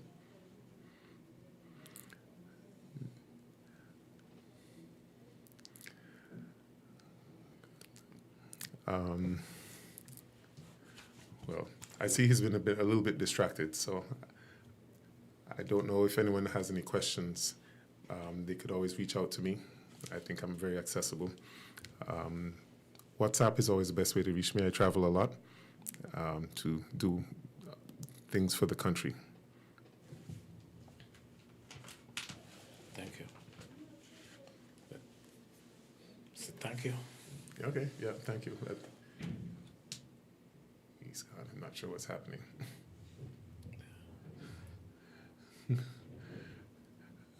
Sorry about that. There's a bit of a distraction here. I mean, I'm a bit, you know. Anyway, I just said thank you while you were gone, and I would like to meet with the government authority and the people who can make decisions and settle this matter. It is something that needs to be settled. I'm not going away. The boatyard, I don't think is going away. I don't think they want it to go away. So let's settle it. Let's negotiate and let's have this matter put behind us. And everyone could come out smiling. We build a cruise ship here, then we have more assets and more things the government could say would have been done on their tenure, and have more people who can make money. Before you came, the reason why I was missing for a while ago, before you came, you remember there were bits of excerpts that I referred to. Yes. We had this communique. It came before you came, as you're well aware. Yes. And it was read out by a young lady before. Now I'm being told that I would have to read the entire thing again, right? And that is why I'm a bit, concerned. Okay? But anyway, it has been a pleasure here. I'm going to read the entire thing, right? But I'm not too pleased about having to do so. Okay. Do take care. Thanks again. And if like I said, I offered for the Ministry of Sustainable Development to come and rebut anything that they take issue with. I feel that is only fair. Absolutely. Right? That is why I don't feel I should have to reread this, because they now can come and say, well, this was said and blah, blah, blah, blah, but I'm going to reread it, okay? Do take care. Thank you very much. We're different. We're 98.9. 98.9. Win FM. The views and opinions expressed on this program are solely those of the participant or caller and do not reflect the views of WinFM 98.9. WinFM reserves the right to disconnect any caller who infringes the law or offends the right of any person. The station will also refuse to take any call from any person who, in WinFM's considered opinion, is likely to expose the station to liability for statements made on the air.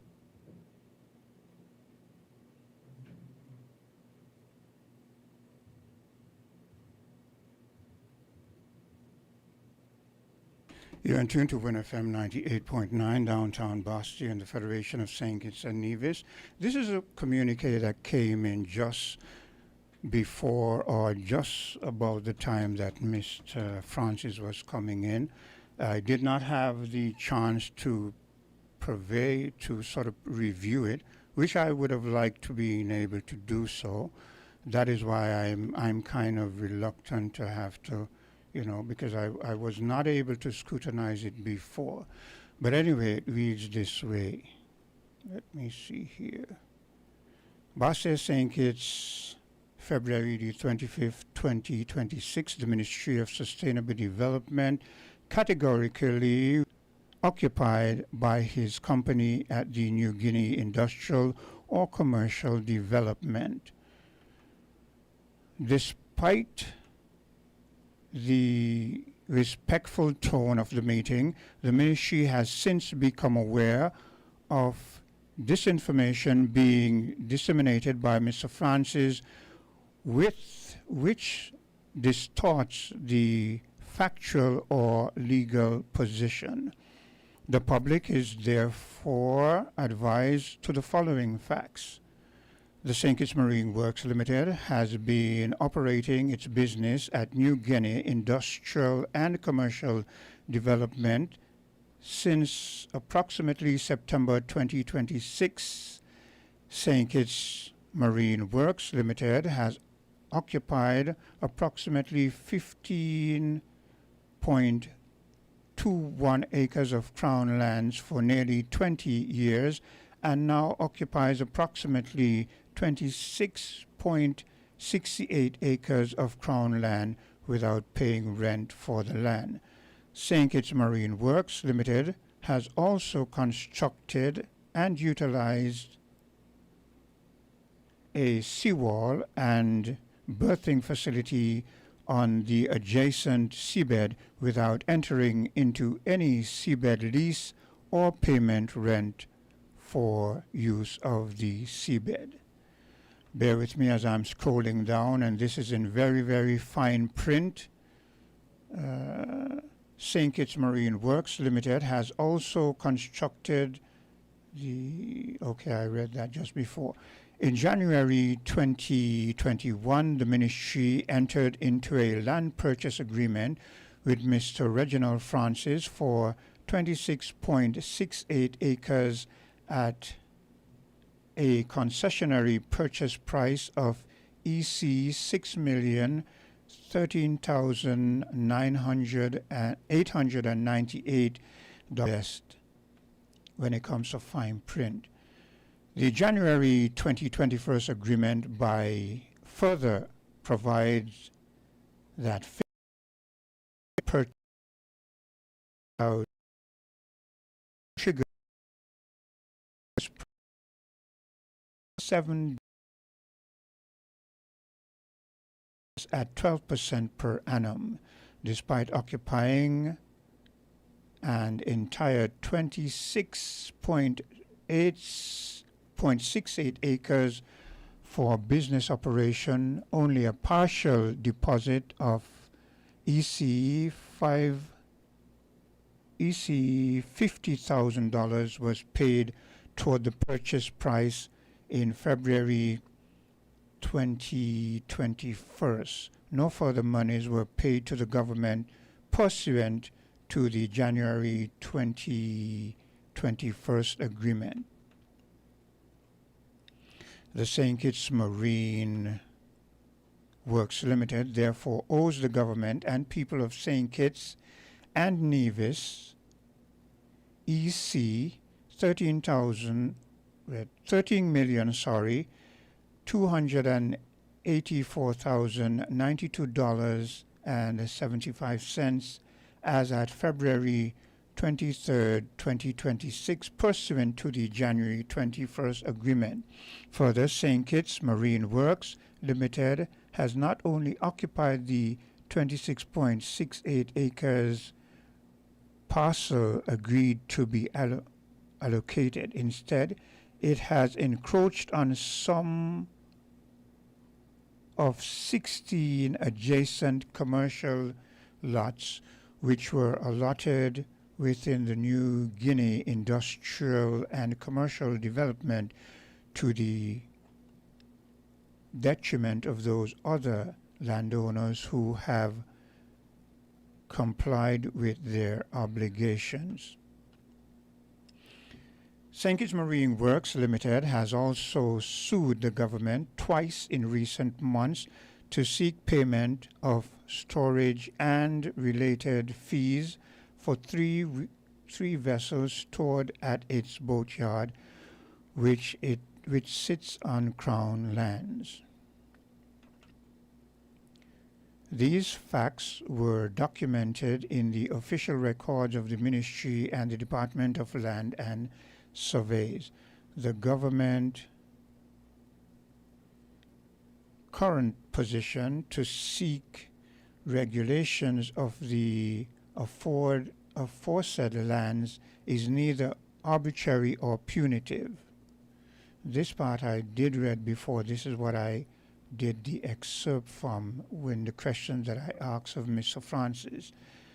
And it says, despite the January 21st has purchase agreement not being fulfilled, the government does not wish to disrupt the operations of St. Kitts Marine Works Limited. Instead, the ministry has proposed a reasonable framework to regularize St. Kitts Marine Works Limited Crown land occupation status, including the offer of a 10-year renewable lease for the 26.68 acres designated for occupation at a rental rate to be negotiated with the requirement to fence the said 26.68 acres, a 10-year renewable seabed lease for the marine area presently utilized at a rent of EC $4,000 per month, and application of the 50,000 deposit made in February 2021 toward rent on the lease agreement to be renegotiated by the party. The ministry has also asked St. Kitts Marine Works Limited to immediately vacate the 16 adjacent commercial lots which were allocated within the New Guinea industrial and commercial development to other landowners. This proposal reflects the government's responsibility. This proposal reflects the government's responsibility to safeguard Crown lands with which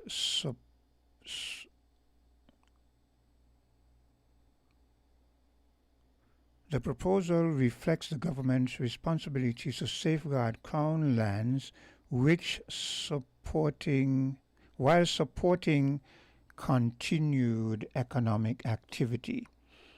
Crown lands are public assets held in trust for the people of St. Christopher and Nevis. No individual or company is entitled to occupy such lands indefinitely without lawful tenure or compensation to the state. The ministry will not permit malicious disinformation to obscure this principle. The Ministry of Sustainable Development remains committed to transparency, fairness, and the orderly development of the New Guinea industrial and commercial development for the benefit of the citizens. Again, my apologies for that is it in its entirety. My apologies because as I'm reading this fine print, it begins to blur and I'm having trouble disseminating. And like I said before, this was just brought to us. It was read in its entirety on Island T. So I don't see why, because it was becoming before the statement made by Mr. Francis, why I should have to read it again, because I would assume logically that now the Ministry of Sustainable Development will have to refute what Mr. Francis had said. But anyway, I was asked to read this in its entirety, and I do so, to my discomfort, really. And therefore, that I bring to the end our discussion for today on Voices. Do take care, and I'll see you again if I do see you again. Hostels Building and Nevis Centers. We don't just sell materials, we help you build your dreams. Or DIY project, we're here to. That's why we say, build with us from foundation to finish. Come to our stores where we have the best in building materials, hardware, tools, paints, expert advice, and more. Whatever you need, you can count on us. So if you're ready to get started, build with us. With Hostels Building and Nevis Centers, you're just building a structure, you're building a future. Let us help you create something amazing. Dream with us, plan with us, grow with us, build with us. Come build with us at Hostels Building and Nevis Centers today. Build with us at Hostels.